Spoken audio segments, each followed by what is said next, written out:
Bonjour et bienvenue dans mes lubies. Aujourd'hui, je vous amène magasiner. Si vous les avez pas vus, j'ai déjà 2 vidéos de faites qui expliquent un peu ma démarche là, pour changer de machine ou repenser la suite à mes 2 saisons du Petit Forestier. Je suis beaucoup en réflexion de comment j'optimise maintenant que j'ai une meilleure idée, c'est quoi ma clientèle, mon marché. Je suis en train de faire un gros changement de machinerie. Donc, j'ai fait une première vidéo sur pourquoi je me débarrassais de mon tracteur. J'ai fait une deuxième vidéo d'un essai d'un Avant Techno, un petit loader Verlim. Si vous ne l'avez pas vu, allez voir ça. Puis, ben, aujourd'hui, je suis chez Gironnet Lafont à Mirabel. Ils m'ont donné l'occasion de filmer, puis de magasiner, puis de prendre le temps que je voulais, regarder toutes les machines que je voulais, essayer un paquet de choses. Donc, suivez-moi, on regarde ça.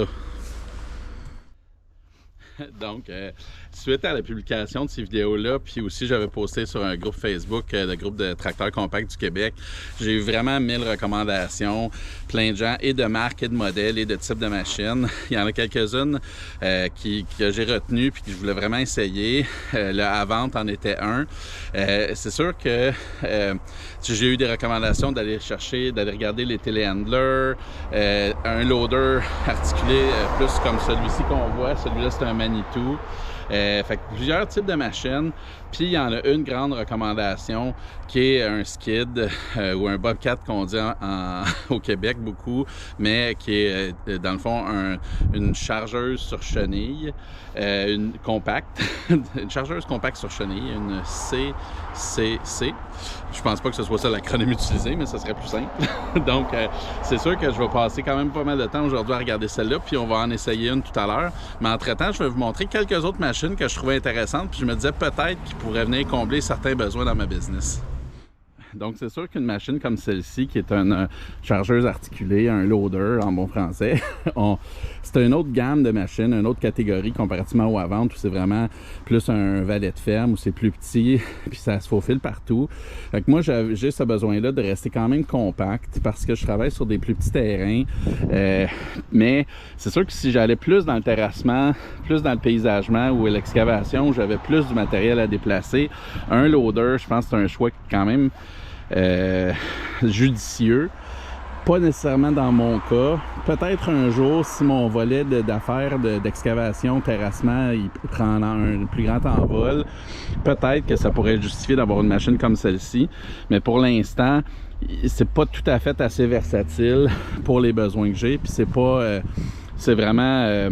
comment dire, c'est une machine qui mérite d'être transportée par elle-même sur un chantier, qu'elle va y résider quelques jours. Fait que c'est pas une affaire que tu amènes le jour même parce que tu as d'autres machines à transporter, des choses comme ça. Fait que c'est moins adapté pour mon besoin présentement.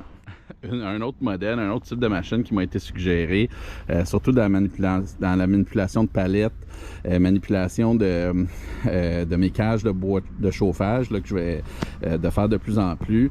C'est un téléhandler comme celui-là. Il y en a des modèles quand même assez petits, assez compacts. Qui sont quand même un peu longs, mais quand même pas si mal. C'est sûr que ça rentre sur ma remorque sans problème. Peut-être pas avec des cages de bois, mais au moins avec sans difficulté au niveau du poids ou de la longueur. Puis ça offre quand même certains avantages au niveau de la capacité de levage. Je vous dirais, si j'avais des endroits où j'avais à manipuler des bio ou du bois ou du matériel sur plus qu'un étage, mettre des balles de foin dans une grange, des choses comme ça, ce serait une machine que je considérerais plus, mais considérant que l'espace, l'habitacle est quand même petit, dû à ma corpulence, c'est pas nécessairement adapté. Et maintenant, c'est des machines qui sont multi-usages, qui ont bien des possibilités, des boquettes, fait que ça te creuse quand même étonnamment bien, ça déplace du matériel quand même assez bien, mais pour moi, ça a vraiment plus un usage agricole ou en construction que forestier, comme dans mon utilisation. Donc, c'est quelque chose que j'ai essayé, que j'ai regardé, mais que j'ai pas vraiment considéré sérieusement là, comme prochain achat. Je vous dirais très haut dans ma liste était cette machine-ci, Wacker Neuson WL28. c'est un peu le Kleenex du loader. Ce que je veux dire par là, c'est que Kleenex, c'est la marque, tout le monde appelle ça, tout le monde appelle des mouchoirs des Kleenex, on appelle des skids des Bobcat. Ben, je vous dirais dans le loader, ce modèle-là est très répandu, j'en vois partout, les municipalités utilisent ça beaucoup. C'est quand même un peu plus gros que le Avant que j'essayais en longueur, en hauteur. La largeur est à peu près la même. La force, les capacités sont similaires. Étonnamment, le Avant est très puissant pour la grosseur. Celui-là vient avec... il y a une souffleuse après. Donc, c'est quand même une machine que je considère, que j'ai essayé la dernière fois que j'étais ici. Je l'ai essayé quand même pas mal. Puis, ben, même si c'est un peu plus longue, dû à son articulation, c'est étonnamment versatile ou pas tant versatile que agile. Donc, ça va quand même dans des endroits assez serrés. Puis, un élément que j'apprécie vraiment de ces machines-là comparativement à un skid, c'est la visibilité. On est assis plus haut, on voit vraiment tout le tour de la zone de travail. Il y a une bonne visibilité au sol aussi avec les vitres comparativement là, à une chargeuse compacte sur chenille ou sur roue. Un des gros aspects là, qui me faisait regarder ça, c'est vraiment la visibilité parce que bon, je travaille souvent dans le bois, mais je travaille aussi dans des terrains des fois où les accès autour des maisons c'est plus limité. Donc on est tout le temps proche d'une clôture, d'un poteau, d'une roche qui tient la limite du stationnement. Fait que c'est le fun de voir tout le tour d'où on travaille, ce qui est un peu un des enjeux là, avec les chargeuses compactes sur chenille.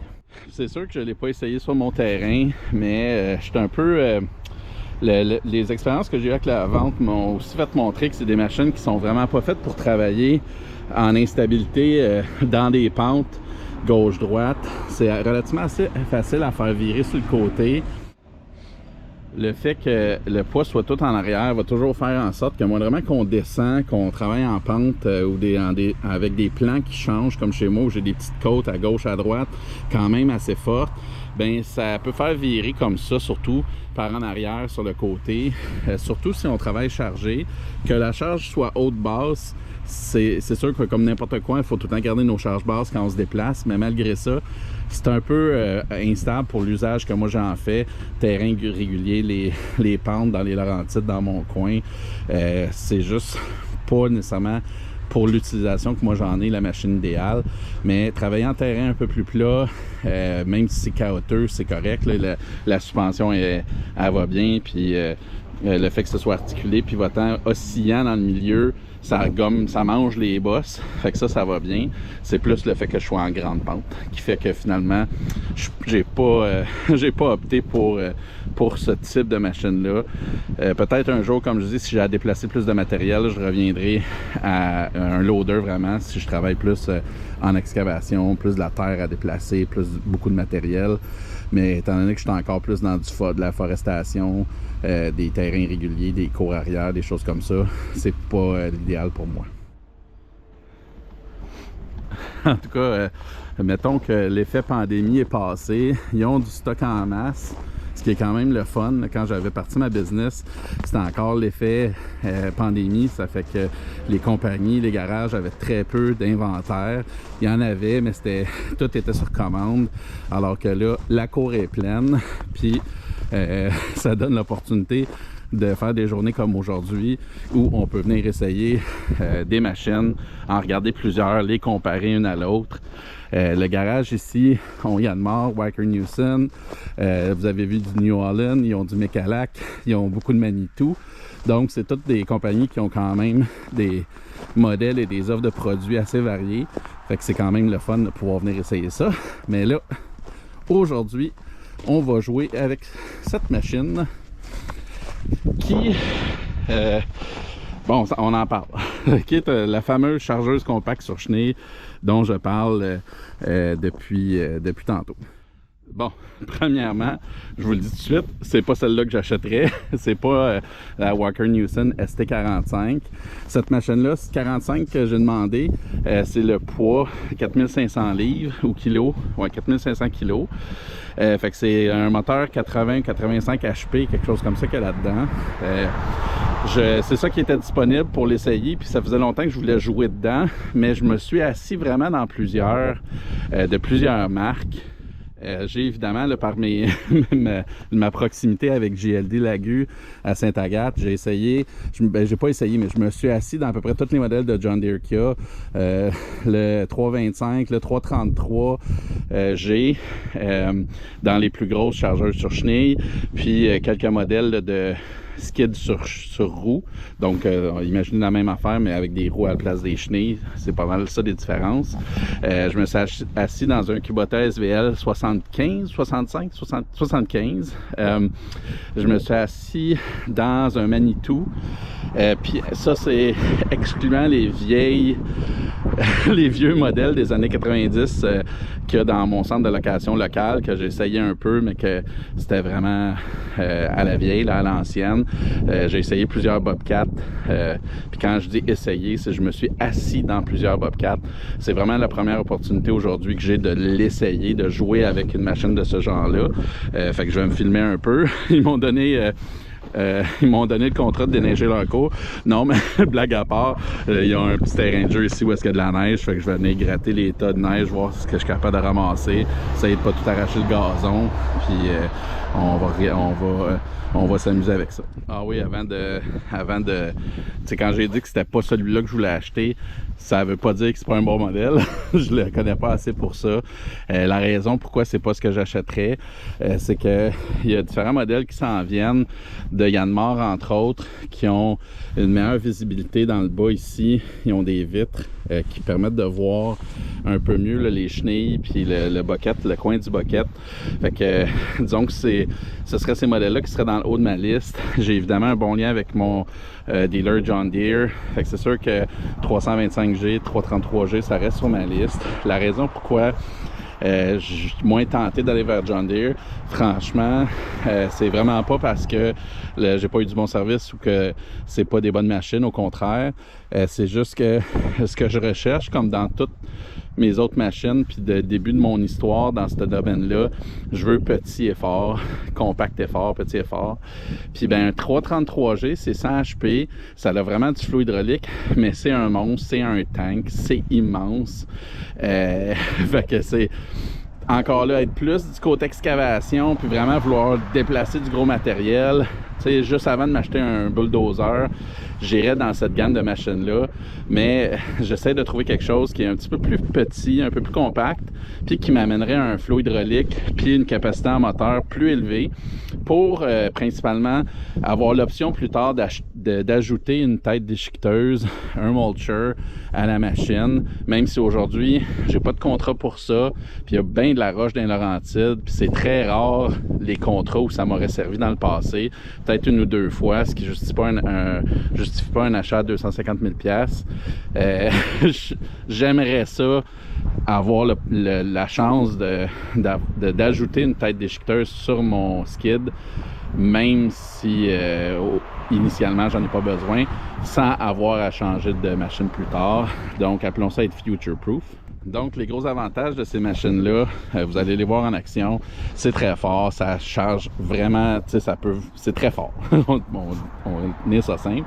C'est extrêmement fort, ça lève une charge incroyable. Ça pousse aussi vraiment beaucoup parce que c'est sur chenilles. Ça a une pression au sol qui est quand même répartie par les chenilles, mais c'est des machines comme celle-là qui est 4500 kg, fait que 9000 livres. Fait que c'est pas des petites machines, c'est pas un poids plume, fait que c'est capable de pousser quand même pas mal de matériel. Donc ça, c'est vraiment leur force dans un format qui est somme toute compact.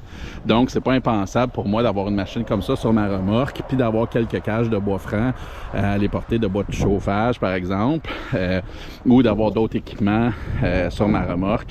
Fait que c'est quand même intéressant d'un point de vue du package, du concept. Cette machine-là a le high flow, donc justement pour avoir des accessoires comme un broyeur forestier, ça prend le high flow pour être capable de faire tourner la tête rotative. Plus le nombre de chevaux de HP sont élevés sur ces machines-là, mieux c'est pour que le tambour reprenne sa vitesse à pleine vitesse rapidement. Bon, le côté négatif, je vous le dis tout de suite, puis après ça, là, je vais me mettre à jouer, c'est l'accès. le gros problème de cette machine-là, puis je vous dirais mon gros turn-off, le gros élément qui me fait hésiter d'acheter cette machine-là ou une machine comme celle-là, c'est l'accès. Les portes sont en avant, puis il faut que le boom soit descendu parce que faut enjamber le bucket. Là, il est plein de neige, fait que c'est glissant. Ça passe tout juste au niveau des bras. Donc, faut vraiment que les bras soient complètement baissés. Ce qui est pas pire quand on est dans un stationnement, mais si t'es dans le bois, puis t'accroches quelque chose, t'es sur une souche, t'es pas en terrain de niveau, puis là t'as besoin de sortir, tu manques de gaz, il arrive plein d'affaires en forêt, ben t'es un peu pogné. Fait que c'est quelque chose qui me fatigue, qui m'insécurise. Puis c'est aussi dans ma situation, étant donné que je suis une personne avec de la machinerie, je suis souvent en train de monter dans la machine, je monte dans la pelle, descends de la pelle, monte là-dedans, monte dans le transporteur forestier. Tu sais, je suis tout le temps en train, selon mes chantiers, selon mes contrats, je suis tout le temps en train de changer de machine. Donc ça, c'est un gros élément qui me repousse un peu de ce genre de machine-là. Ceci dit, on va s'amuser un peu.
Avec moi.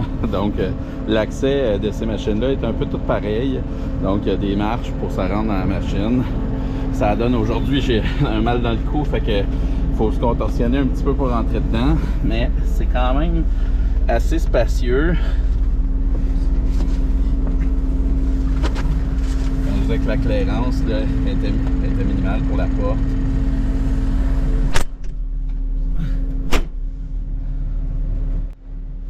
Donc la visibilité est quand même pas si mal pour ce modèle-là. Quand même des bonnes vitres. On voit un petit peu, le bout de nos chenilles quand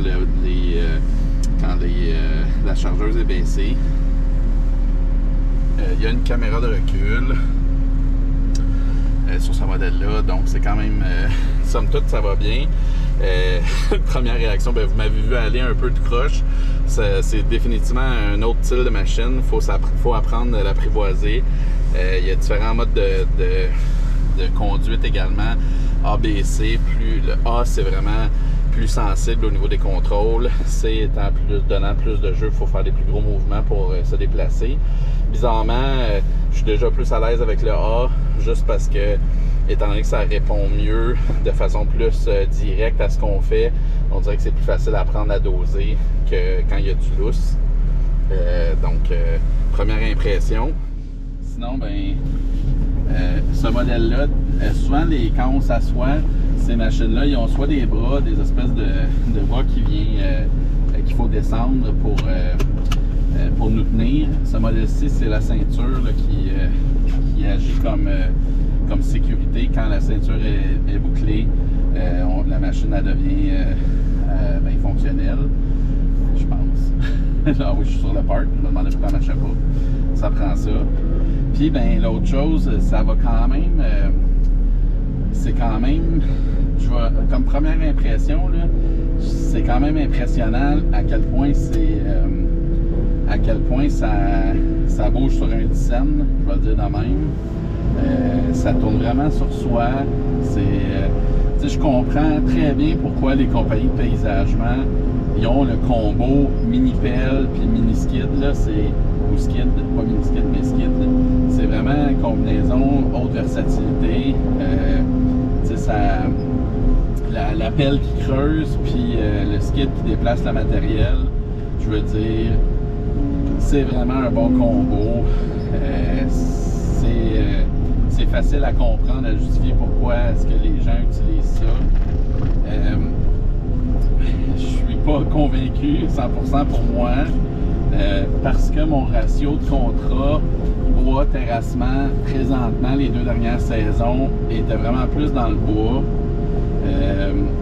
Mais j'ai quand même, juste chez moi, pour qu'il y ait un parfait exemple, des contrats de ce genre-là où, une fois que j'ai déboisé, les clients me demandent de niveler le terrain, de déplacer le matériel, de remettre ça beau, à la limite de mettre ça prêt pour planter du gazon.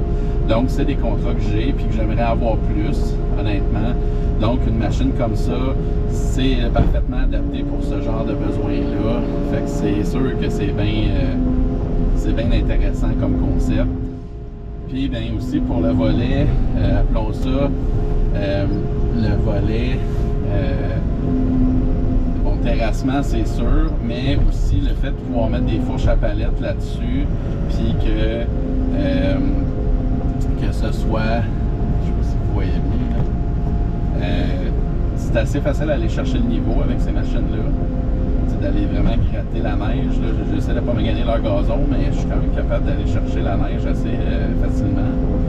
Mais ouais, c'est ça que je disais, c'est que avec des fourches à palettes, tout ce qui est servir vraiment de loader, de chargeuse pour les palettes, que j'ai quand même occasionnellement des contrats appelons ça, qui sont un petit peu plus proches du paysagement que du terrassement, que j'ai des palettes de pierre naturelle ou des palettes de blocs de béton ou des choses comme ça. Ça va m'arriver que je vais avoir ça à déplacer. Donc, c'est quand même quelque chose à considérer, que c'est vraiment un outil qui serait parfait pour ça, étant donné que c'est quand même gros comme machine, mais que ça tourne sur un dizaine parce que les chenilles tournent sur elles-mêmes. C'est quand même pas si mal au niveau de l'empreinte.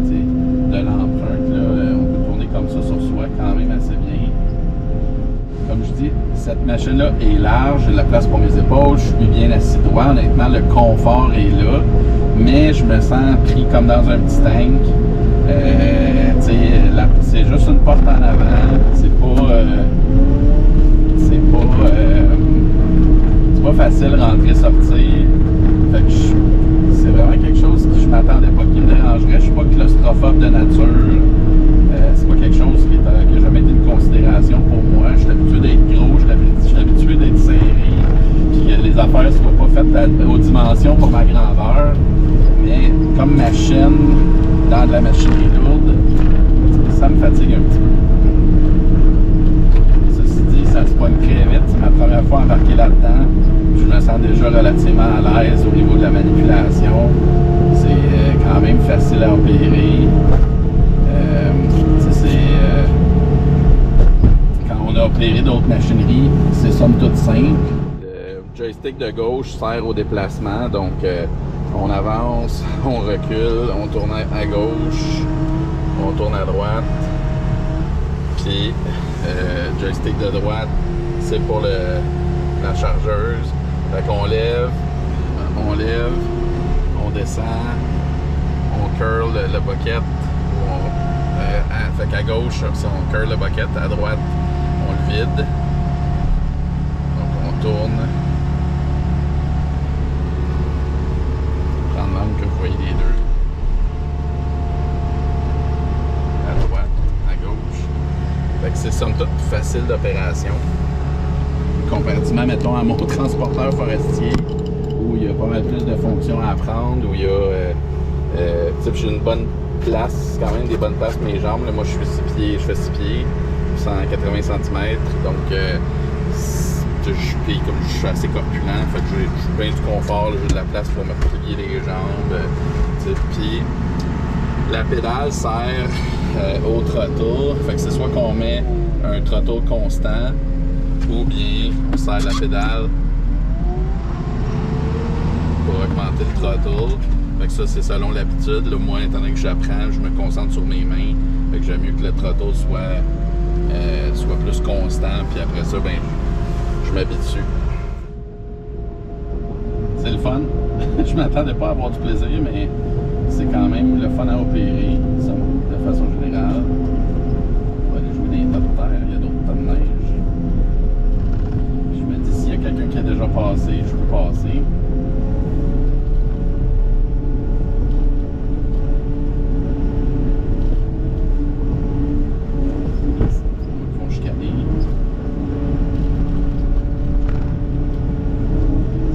Je rentre dans la neige, là, comme dans du beurre, là, c'est pas... ça offre aucune résistance du tout, je le sens pas pantoute. Fait que c'est très fort, là, fait que j'imagine que ce soit de la terre, du gravier, là, c'est vraiment un des gros avantages. Évidemment, le bucket est très large, fait que ça a une capacité quand même de déplacer bien du matériel qui est sa fonction première à ce type de machine-là. C'est sûr que pour faire du terrassement, pour aller chercher le niveau, c'est vraiment mieux qu'un tracteur parce que les chenilles suivent quand même le plan un peu plus près que les pneus. Puis, je veux dire, il y a bien des tracteurs qui vont avoir un guide pour évaluer le niveau du bucket, mais c'est jamais parfait. On finit qu'à apprendre nos machines. Donc, on finit qu'à avoir quand même une bonne capacité à niveler des terrains. Mais clairement, ces machines-là sont faites pour ça. Fait que j'étais en train de raconter que ces machines-là, c'est des machines qui n'ont pas de suspension. Puis, c'est un peu plus dur sur la colonne et sur les caméras GoPro. Là, ça a vibré assez que ça a fait sortir ma batterie. Donc, c'est ça. Le avant techno est un peu pareil. Les tracteurs, ça a des essieux. J'oublie le nom du type d'essieux, mais c'est pas des machines qui ont des suspensions à proprement dit. Un des modèles que je regarde beaucoup, c'est un modèle Yanmar, qui est un nouveau modèle qui s'en vient de chargeuse compacte sur chenille, qui a une suspension. Donc, je serais curieux de voir au niveau de l'agrément de conduite, voir à quel point est-ce que c'est plus confortable à conduire. Donc, c'est sûr que c'est quelque chose là, que je m'y attendais sur papier, mais que j'avais pas essayé. Puis là, ben, je le sens. Là, même ici, je suis dans une cour de garage qui est quand même toute nivelée, quand même assez droite. Puis je sens l'impact sur mes colonnes. Il y a une marque que j'ai découvert l'année passée, puis je regardais vraiment beaucoup avant de me lancer. J'ai tout le temps trouvé leur machinerie intrigante, c'est Mecalac. C'est une compagnie française. Ils fabriquent des machines un peu hors normes, hors du commun. Ils ont des loaders comme celui-là. C'est pas articulé à la place, c'est toute la chargeuse là, qui est sur un pivot qui tourne, fait qui permet de décharger à gauche, à droite, au lieu d'être articulé, au lieu de se tourner. Puis ce que ça fait, c'est que c'est extrêmement stable. Justement, tu sais, quand tantôt je parlais là, que c'était virant, une chargeuse, ben pas celle-là, sont plus larges. C'est les roues qui sont au lieu d'être articulées, c'est les roues qui pivotent en avant et en arrière. Fait que c'est aussi très manœuvrable, très flexible. Fait que c'est quand même intéressant comme machine.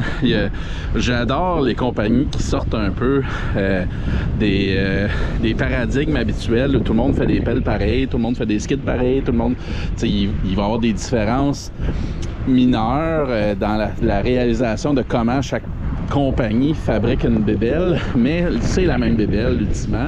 Alors que Mekanac ont vraiment réinventé certains concepts que je trouve super intéressants. C'est sûr qu'aller dans un loader plus gros, je l'ai essayé celui-là la dernière fois que j'étais ici, c'est vraiment du gros luxe. Fait que je serais preneur porté d'aller vers cette marque-là ou ce modèle-là, aller vers une chargeuse.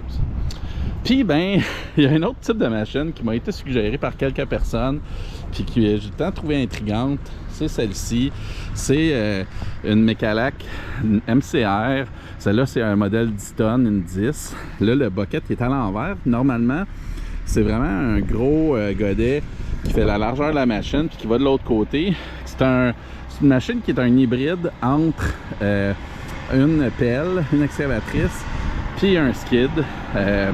Fait que c'est un concept qui est quand même intéressant. C'est quelque chose que je regardais l'année passée avant de me lancer. Je ne sais pas si vous connaissez la chaîne V-Belt & Son, qui est un gars, je pense, qui est en Californie, qui en a une exactement comme ça, une 10 MCR, qui fait un peu le même type de business que moi, mais un peu plus grande échelle. Il fait beaucoup, il a un très gros broyeur forestier, il manipule avec sa machine beaucoup de bio, il y a un grappin rotatif. Fait que moi, je le regarde aller, puis c'est souvent, appelons ça un modèle par rapport à des façons de travailler, puis comment il s'y prend avec sa machinerie, comment il transporte sa machinerie. Fait que c'est un peu un modèle pour moi. Fait que ça, je vous avoue là, que c'est un modèle qui est bien intéressant. C'est des machines qui sont vraiment pas données. Fait que ça remplace la pelle, ça remplace un skid. Fait que c'est sûr que c'est quelque chose qui est intéressant parce que dans mon concept de un homme, un opérateur, une job, je travaille beaucoup seul. Ça sauverait quand même pas mal sa logistique de déplacer plus qu'une machine, mais ça fait en sorte que si je vais chercher un employé, ben on ne serait pas nécessairement dans 2 machines. Donc c'est un concept intéressant, je trouve ça le fun, je vais sûrement les essayer. Tant qu'à magasiner puis vous montrer des affaires, j'ai tout le temps trouvé ça fascinant, les téléhandlers. Je trouve que c'est des belles machines, je trouve ça cool, mais c'est absolument pas utile pour mon besoin. C'est pas quelque chose qui me servirait, mais il y en a des monstres, là, fait qu'on voit beaucoup ça sur des gros chantiers de construction quand ils ont des palettes de matériaux à aller mettre sur les étages, faute d'avoir des grues, fait que c'est quand même bien intéressant. Manitou, c'est une marque qui est quand même très répandue, je pense sont bien réputés dans ce genre de machine-là, mais il y en a d'autres évidemment. Donc, une belle machine, bien de fun. Gironier Lafont, évidemment, comme tous les concessionnaires de machinerie, vont reprendre des machines en échange là, quand ils vendent des nouveaux modèles. Donc, il y a un beau John Deere 333E ici. Maintenant, c'est rendu au modèle G. Donc, mais ça donne un peu une idée de la grosseur. C'est un petit peu plus gros que ce que je viens d'essayer, mais pas tant plus énorme. Le 333G est une picochine plus gros, me semble, que celui-là. Mais il me semble que c'est quand même similaire en termes de gamme de machinerie. Donc, quand on compare là, une chargeuse compacte sur chenille, c'est de ça qu'on parle. Puis quand on parle d'une chargeuse compacte sur roue, ou ce qu'on appelle un bobcat, un skid au Québec, c'est beaucoup celle-là.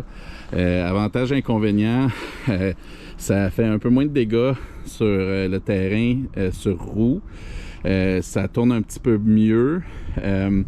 C'est sur les surfaces rigides, les gens suggèrent d'aller vers des roues. Surtout aussi que là, au niveau de l'usure du caoutchouc, surtout si on est sur de l'asphalte ou justement du gravier bien tapé dur, c'est un peu moins rough les roues que les chenilles. Les chenilles, on va passer à travers plus rapidement. Mais en terrain irrégulier, en terrain mou et tout ça, les chenilles, ça va beaucoup mieux là, que des roues. Fait que dans mon besoin à moi, considérant le genre de travaux que j'ai, des chenilles, c'est plus approprié. Kubota, évidemment, la SVL 75, c'est un peu leur modèle le plus répandu. Je pense qu'ils sont rendus à l'itération 3 ou 4, donc SVL 75.3 ou 75.4, là, j'oublie. C'est des bonnes machines aussi, là. si vous me suivez depuis assez longtemps, vous allez voir que j'ai pas vraiment de loyauté aux marques comme telles. Je suis plus aux modèles spécifiques, puis aux capacités, puis aux fonctionnalités que chaque machine a. Puis évidemment, mon premier facteur, c'est le dealer avec qui je fais affaire. J'avais un très bon lien. J'ai encore un bon lien avec GLD à Sainte-Agathe. Je vais là régulièrement. Le fait que j'ai vendu mon tracteur, j'ai moins raison d'y aller, mais c'est tout le temps le fun d'aller là. Je commence à connaître pas mal tout le monde, les gens du service, les gens des pièces, mes vendeurs évidemment. Donc pour moi, c'est quelque chose d'important. Je suis en train de développer un lien avec Jérémy Lafont. Ils sont très sympathiques. Mon vendeur Guillaume, merci Guillaume si tu écoutes la vidéo, de me donner l'opportunité de venir filmer puis wearer, passer ma journée ici. Donc, je m'amuse pas mal. C'est rare qu'on ait l'opportunité d'essayer plein de machines comme ça. Fait que j'en profite. Je trouve le concept des mécaniques bien intéressant. Celle-là, c'est un modèle MWR, fait que sur roue. Donc, je pense que c'est quand même assez utilisé pour des municipalités quand ils ont de l'entretien de bord de chemin à faire, ce genre de choses-là, au même titre que des grosses pelles sur roue, là, comme on peut voir, là, comme à côté. Celle-là, c'est une Wacker Neuson. Le modèle, je les connais pas par cœur. Je connais bien les choses par cœur, mais les modèles de Wacker Neuson sur roue, c'en est pas un. Une EW100. Donc, c'est des machines qui sont bien pratiques là, pour justement les municipalités, entretien de bord de chemin, qu'on a besoin de rouler sur l'asphalte, fait que c'est mieux des roues que des chenilles. Donc, c'est des machines intéressantes qui n'est pas nécessairement dans mon créneau qui me servirait à moi, mais que c'est de la belle machinerie quand même. Souvent, c'est des grosses machines parce que ils vont avoir à creuser. On voit ça typiquement avec des godets à fossés parce qu'ils vont creuser les fossés des municipalités, nettoyer, mettre de la roche là, pour que l'écoulement de l'eau soit bon, des choses comme ça. Puis, j'en ai vu beaucoup avec des tondeuses aussi pour tondre des bords de chemin, encore là dans un contexte d'entretien de fossés municipal, des choses comme ça. Il y avait beaucoup de bleu, jaune et rouge. Tout le temps le fun d'avoir un peu de vert pour les fans de John Deere. Donc, ils ont quand même pas mal de tracteurs ici. C'est pas quelque chose que je regarde présentement, mais c'est sûr que si vous avez regardé mes vidéos, je me suis débarrassé, une façon de dire. J'ai vendu mon petit tracteur parce qu'il répondait moins à mes besoins actuels. Puis je regardais pour aller vers des plus gros tracteurs. Si j'avais allé vers un plus gros tracteur, ça c'est un série 5, j'irais probablement vers un série 3, série 4. Je pense que ça répondrait mieux à mon besoin que le petit série 2 que j'avais, le 2025R, qui est comme le modèle un peu triche, qui est pas un série 1, pas un série 2, c'est un peu entre les deux. Mais c'est certainement une avenue possible. Je vous dirais, là, avec l'évolution de ma réflexion, mes essais, pour l'instant, j'ai pas mal mis de côté l'idée du tracteur. Je pense que c'est quelque chose que si j'exploite ma terre un peu plus, puis que je vais vouloir une deuxième machine à ce moment-là, peut-être que je vais retourner me chercher un tracteur dans quelques années. Pour l'instant, je suis concentré sur mon entreprise, sur le petit forestier. Fait que dans ce contexte-là, ces machines-là répondent moins à mon besoin. Puis tant qu'à faire le tour du propriétaire, avant d'acheter ma John Deere 60G, j'étais venu essayer ici des Wacker Neuson puis des Yanmar. Yanmar, c'est quand même des produits intéressants. Je pense que c'est quand même très répandu, très, très apprécié au Québec. C'est des bons moteurs, c'est des machines qui sont fiables. Pour moi, dans la taille, la grosseur que j'essayais, j'étais dans la 55. Puis c'était un peu petit au niveau de la cabine. Je me sentais un peu serré à cause de ma corpulence. Fait que ça parle pas de la machine puis de ses capacités. C'est uniquement au niveau du confort, comment j'étais assis. De toutes les machines Yanmar, j'ai pas regardé cette année s'il y avait sorti un nouveau modèle, mais il y a la SV100 qui est une 10 tonnes, qui selon moi est peut-être leur meilleur modèle là, dans leur ligne de produits, juste à cause des capacités comme celle-ci, juste à cause des capacités hydrauliques principalement. Une des choses que je remarque sur ma pelle à moi, sur ma 60G, c'est que je suis souvent dans des circonstances, surtout quand je suis en train de broyer de la branche puis que l'hydraulique est pleinement occupée par ma tête broyeuse, que je manque de jus au niveau de la traction. Fait que moindrement que je suis en train de monter une côte, par exemple, je travaille un fossé dans une pente, ben, il faut que j'arrête ma tête broyeuse pour venir à bout de monter la côte. Je manque de force au niveau de la transmission. Fait que ça, c'est pas quelque chose que je m'attendais comme un problème. Mais quand je suis dans le bois, quand je suis en terrain régulier, c'est problématique. J'ai pas assez de force au track au niveau de ma pelle puis de mon broyeur forestier. C'est pas quelque chose qui était une considération quand j'ai acheté ma pelle parce que je prévoyais pas avoir un broyeur forestier. C'est quelque chose qui est venu par après. Donc, c'est une chose à penser. Je sais pas la Yanmar, c'est au niveau de ces performances-là si ça ferait une différence, mais je sais qu'elles ont un système hydraulique un peu séparé pour les chenilles. Donc voilà, merci d'avoir passé tout ce temps-là avec moi, d'avoir écouté toutes mes réflexions sur différents types de machines. Ça vous dit un peu où est-ce que j'en suis dans mes réflexions, ma démarche. Donc merci de me suivre, puis on se revoit dans une prochaine lubie.